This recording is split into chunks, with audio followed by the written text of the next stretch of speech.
সালাতে দোয়া কবুল হয়। সালাতে দোয়া কবুলের তিন জায়গা। একটা হচ্ছে তাকবীরে তাহরিমার পরে আমরা সানা পড়ি না, আমরা তো একটা পড়ি, আল্লাহর হাবিব সুন্নাহ এবং নফল নামাজে আরো পড়তেন সানা, ওই দোয়া কবুল হয়। দুই নম্বর জায়গা সালাতে সেজদায় পড়ে দোয়া করলে কবুল হয়। আকরাবু মা ইয়াকুনুল আবদু মির রাব্বিহি ওয়া হুয়া সাজিদ ফাকসিরু ফীহি দুআ। বান্দা যখন সেজদায় লুটিয়ে পড়ে বান্দা আল্লাহর সবচেয়ে কাছে চলে যায়। তা কিন্তু বিশ্বনবী বলে সেজদাটা তোমার রবের কুদরতি পায়ের উপরে করেছে। সেজদায় পড়ে দোয়া করেন।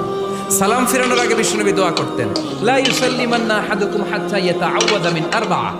আল্লাহর হাবিব বললেন, চার জিনিস থেকে পানাহ না আছে আমার কোন উম্মত যেন সালাম না ফিরায়। তারা যেন পড়ে, আল্লাহুম্মা ইন্নী আউযু বিকা মিন আযাবিল কবর, আউযু বিকা মিন আযাবি জাহান্নাম, আউযু বিকা মিন ফিতনাতিল মাহইয়া ওয়াল মামাত, আউযু বিকা মিন ফিতনাতিল মাসিহিদ দাজ্জাল। আল্লাহ কবরের আযাব থেকে বাঁচাও, আল্লাহ জাহান্নামের আগুন থেকে বাঁচাও, আল্লাহ জীবন